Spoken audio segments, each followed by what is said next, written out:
Hey everybody, Darren Garman here with Trot, and we want to welcome you to the Heartland Multifamily Show, the place for all things multifamily. For all things multifamily, that is correct. You know, I think we've got this down now pretty good. Yeah, we screwed it up a couple. Well, I screwed it up a couple times in the beginning. Well, I didn't give you very good lead-ins on some of that too. You know, part of that's on me. But I think we've got it down pretty good. Pretty soon we might have to have like a mission statement or something where we start out. Our mission is now. I won't make you do that. I won't make you memorize that. But it is good to have you on this episode because we're going to talk about something that is, especially in the multifamily world, is out there a lot, and it's debt. And we're going to talk about why you need to be going into this kind of debt as much as possible. And it's the kind of debt that you actually never pay off. Welcome to the Heartland Multifamily Show, the shorter, more profitable path to multifamily ownership and investing.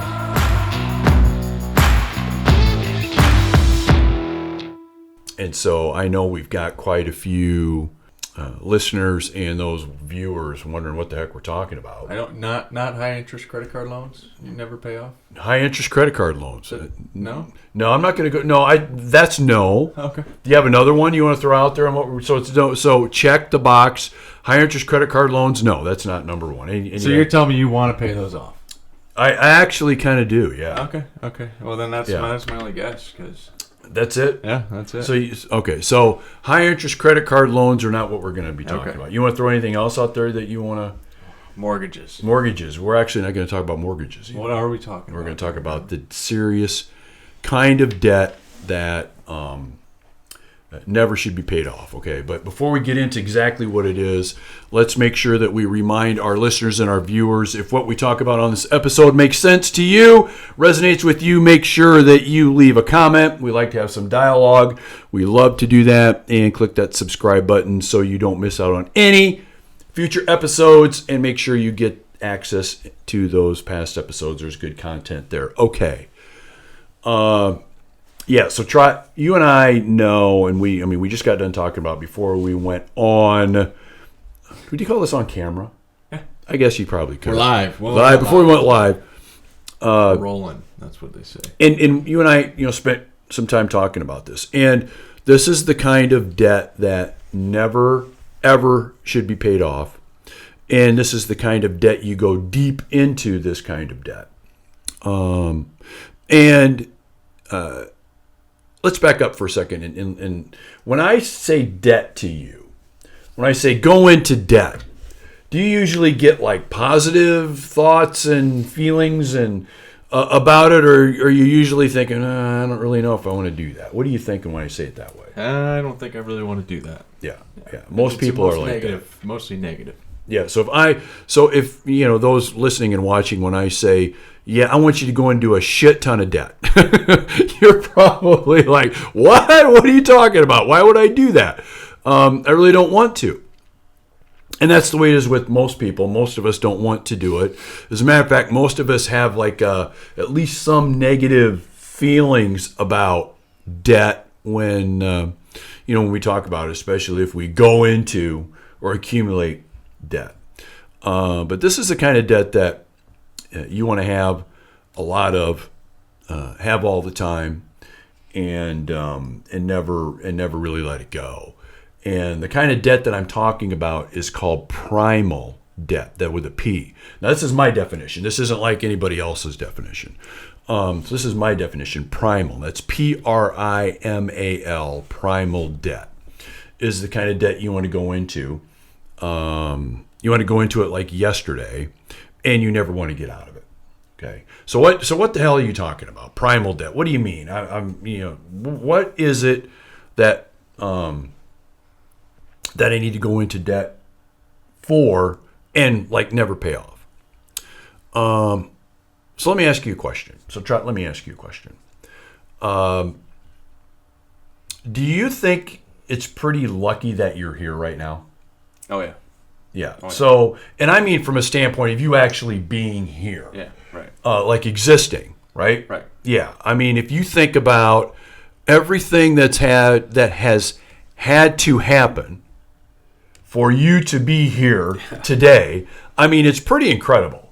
Right? I mean, for all of us, if you think about it, for you to be here today, listening, watching, for Trot and I to be here, each one of us, I mean, we're pretty damn lucky that we're here.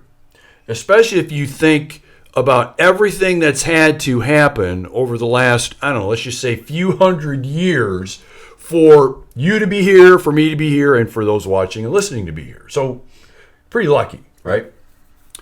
And so, knowing that, there have been a lot of people in your life and in my life that have had something to do with us being here. Right. Most of them we don't know. Right? Most of them we don't know. Never thought about it. You know what I mean? Yeah, that makes sense. So you go back to, like, let's just say the 1500s, 1600s, for example. I mean, just think what people did back then really has led to you and I being here. Right? Yeah. So let me ask you this question. Do you think life was easy back in, like, 1700? No, I wouldn't want to live that. I mean, no, 1600s. Just think how hard life was back in 1600, 17, 18, even early 19. I mean, we think we got problems today. Yeah, Netflix won't load. Think about the problems they had. Yeah. I mean, they literally spent, blood, sweat, and tears of their life, if you think about it, in order for really you and I to be here. Right? Right. And so when you think about it that way, part one of this primal debt that I'm talking about, that you should never get out of, is really simply this. It is, you owe it to those people that have given their lives for you to be here. You owe it to them to be the best version of you that you can be. I mean, so let me ask you this. Do you think someone 100 years ago, 200 years ago, is looking forward and seeing, okay, here's where we're at. Trot's where we're at right now. So do you think they're thinking, man, are they proud of you? Are they disappointed? What do they think? What do you think they think? I think it's person to person, and for me, I'd say yes. Okay, so you think they feel pretty good about you? Yeah, right. I think about but person to person basis. Right. Definitely. Right. So I damn well want to be feeling pretty confident that those people that have come before me hundreds of years ago, I pretty much owe it to them to be the best version I can be. You owe it to them to be the best version you can be. And they better be kind of looking forward and saying, yeah, I'm pretty happy and pretty proud of what we've been able to do in terms of where our lineage is at right now. Right? Right. I certainly don't want those people 100 or 200 years ago to be looking at me thinking, what a freaking loser. Right? You mean we went through all of that? We went through the real blood, sweat, and tears of living and dying, and our end result of our lineage is you. I don't want that, and I know you don't want that, and so we owe it to them to not be that and to be the best version we can be. And everybody's got their own definition of what the best version is, and we won't go into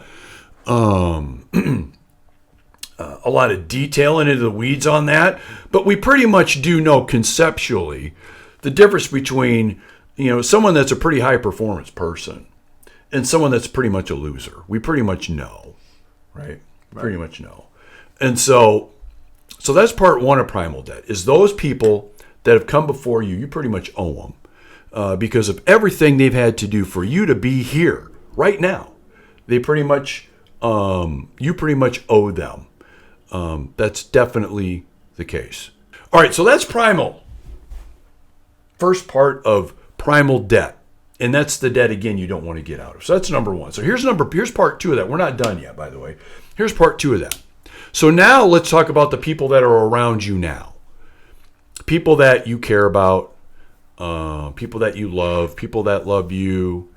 I think it's fairly obvious to say that you pretty much owe them, the people in your life today, right now, you owe it to them to be the best version of you can possibly be, right? Right. I mean, that's kind of obvious. And that never goes away. That's like always in front of you until the day you pretty much die, because it's right there, right? It's right there. So the people in your life on a daily basis, now for me, of course, it's, family, kids, sphere of influence, people I know like you. And so that's like right in front of me. Okay. But for people like you, it's people in front of you. And then you'll probably, I'm guessing you're going to have kids someday. And so it's them. And so, it's everybody in front of you. You pretty much owe it to them to be the best version you can be. So, I mean, I would really have a hard time if somebody in my life right now would look at me and say, I'm not really proud to be around you. I think you're kind of a loser. I really couldn't stand that. All right, we're going to take a quick break. I hope you're enjoying this episode. I'm going to be having a free webinar coming up, the link's below, on how to correctly and with low risk invest your IRA or 401k in really good multifamily properties. A majority of our investors do this. I do this personally. It's not illegal. Make sure you click the link below. We'd love to have you. Right. Because of a disagreement, or as in you don't agree with them and you think they should be proud of you, or maybe it motivates you more. Well, probably would motivate you more, but yeah. I mean, that's a good question. So you're basically saying there's probably some degrees of what people around you and their opinion of you are. Right. So your definition of maybe you being, a high performance person may or may not be somebody else's, right?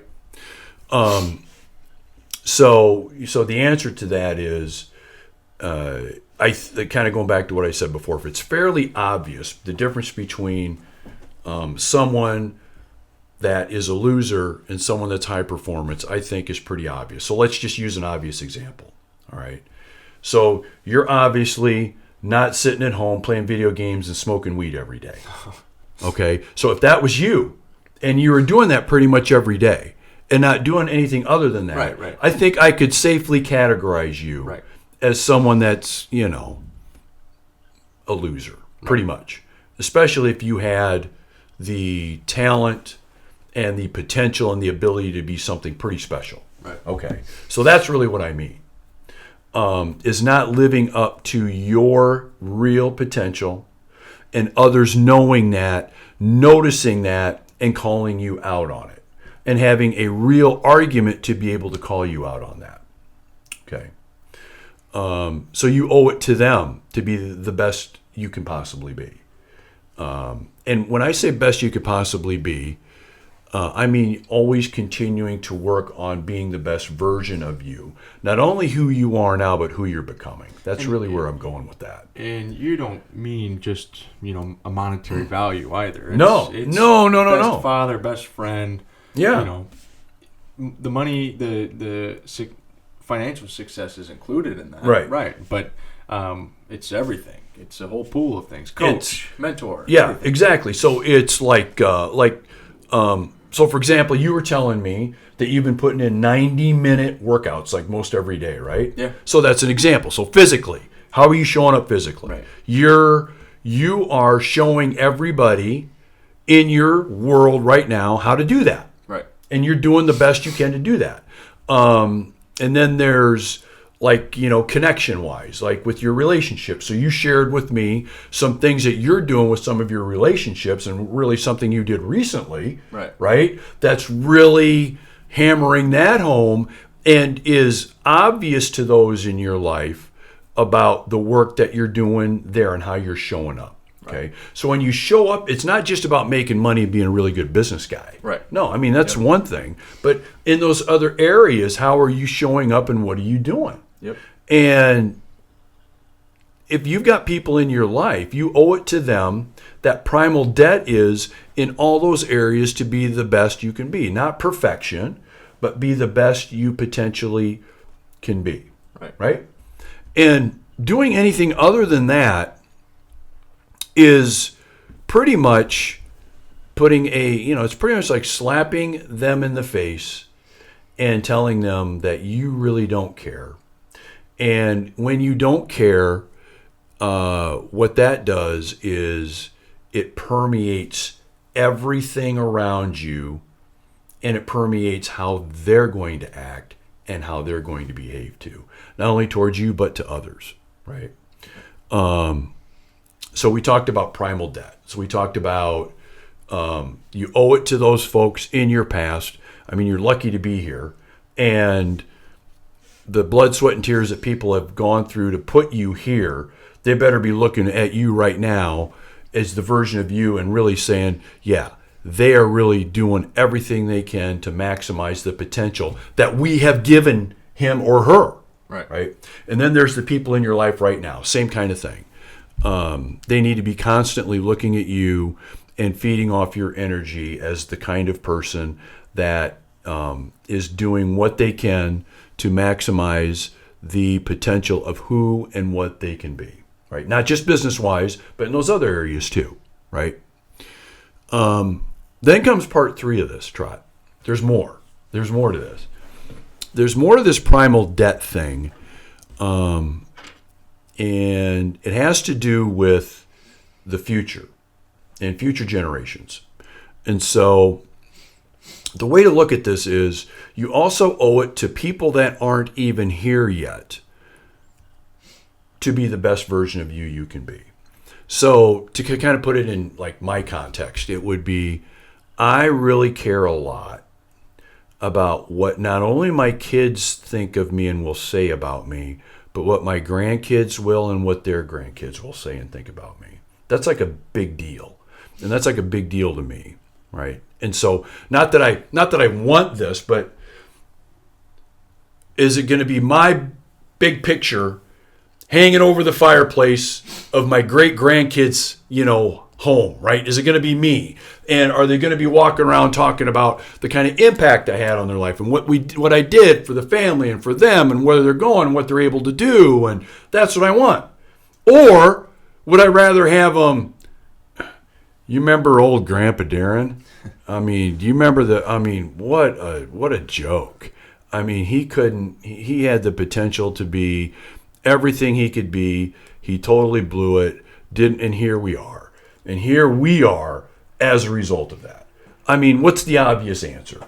Right. I mean, it's you want to be on the wall. Yeah, I want to be on the wall. And not from an ego standpoint, right? Well, but from an impact standpoint. Yeah, and if even if your picture's not literally on the wall, but if that's what you're doing, your son or daughter, starts basing how they will act and grow off of you. 100%. And no offense, but you're not perfect. So, even if they're, even if they take bits and pieces of it, you built this foundation for them to move along. That's right. And then, well, now they have this even better, hopefully better foundation that they can keep going and pass on and on. Yeah, and they better do better. Right. I mean, that's like now there's been a standard set, and now they better do better. Right.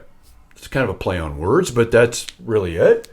They better do better than me. Right. And for me not to set them up, and I'm not talking financially necessarily at all, is like a bad thing. It's a bad thing. Because I owe it. I owe it to them. I owe it to the people in my life now. And I owe it to the people that got me here. And, if you're not thinking like this, it may be a reason why you're not where you think you should be in this life and in this world right now. Okay, so there will be a lot of people watching and listening to this, and we all suffer from this. Most of us think that we should be further along than where we are at our age. Like, I think I should be this far down the road by now. You think you should be this far down the road by now, and here we are. Okay, so I can tell you part of the reason is not using this and not thinking about this. Right. Because this is a lever, a real lever that can be used and should be used because it's true. It's not a gimmick. It's not a trick or a strategy. It's real, but it's a real lever that can be used because a lot of times, I'm speaking for you, but you and I may not do things for us compared to some things that we would do for others. Right? So it's a real lever, and it is a real lever that works if you use it. But in order to use it, you really got to be digging into the past, present, future of this primal debt, knowing you never get out of it. It's always there, and you are always obligated to pay that debt. So we've covered some debt here on this episode, and it will be real interesting to hear the feedback we get on this because this really had nothing to do with producing higher returns and more cash flow and getting better tax benefits. Did it? No. Had nothing to do with that. But if you think about how important what we talked about is and how you can integrate that with the world of multifamily or any other thing, how important it really is, right? Because a lot of times we talk about the blocking and tackling of what we do. Right. This is outside of that, but you could argue is actually more important than the blocking and tackling part of it, right? So any closing, I'd like to hear your kind of closing thoughts on this episode of the podcast coming from, so I'm a guy going on 60 years old. Holy cow, right? You're a guy early 20s. Yeah. Right? Yeah. So what are your kind of comments or takeaways on this, being a young man of your age? Well, I think, you have this thought, at least for me, since I've been 15 of, having kids, what can I do to, whatever it is, financially, as a dad, whatever, to set them up to be successful. And this is future, thinking part 3 of the Primal debt. But I've never really understood how to really consider it to take action for it. It's always been, I would want them to have this and that and that. When you put it into perspective, now you kind of have a clear path on, how to actually do it. Yeah. And what to expect of yourself and why you're thinking of that. Because, it's makes having a why to do things, it helps a lot to put it into place. And I think that's having the why, and that's a great point. That's a really good point. And knowing that, another way of looking at this is you're pretty much always being watched. Yeah. Whether it's, ghosts from the past, right? People in your world right now, or people in the future that are looking back, you're always kind of being watched. Yeah. And what are you doing? What are you doing to impact those people that are watching you, that you care about? Yeah. Right? So, man, this has been a good episode. Yeah. This has been a good episode. I appreciate your feedback. It's been good. It's been good, especially getting your perspective on this, and appreciate you for being with us and joining us on this going into debt, as much debt as you can and never letting it go kind of debt episode. There's some people that are probably saying to themselves right now, I thought we were going to talk about, financing and mortgages, and we didn't talk about it because this is actually more important than, where to get the lowest interest rate right now. Okay, this is much more important. So, Trot and I appreciate you being with us on this episode of the Heartland Multifamily Show, the place For all things multifamily. we will look forward to your comments. Subscribe to the channel if what we've talked about resonates with you. And we will talk to you on our next episode. All right, we'll see you. Bye-bye.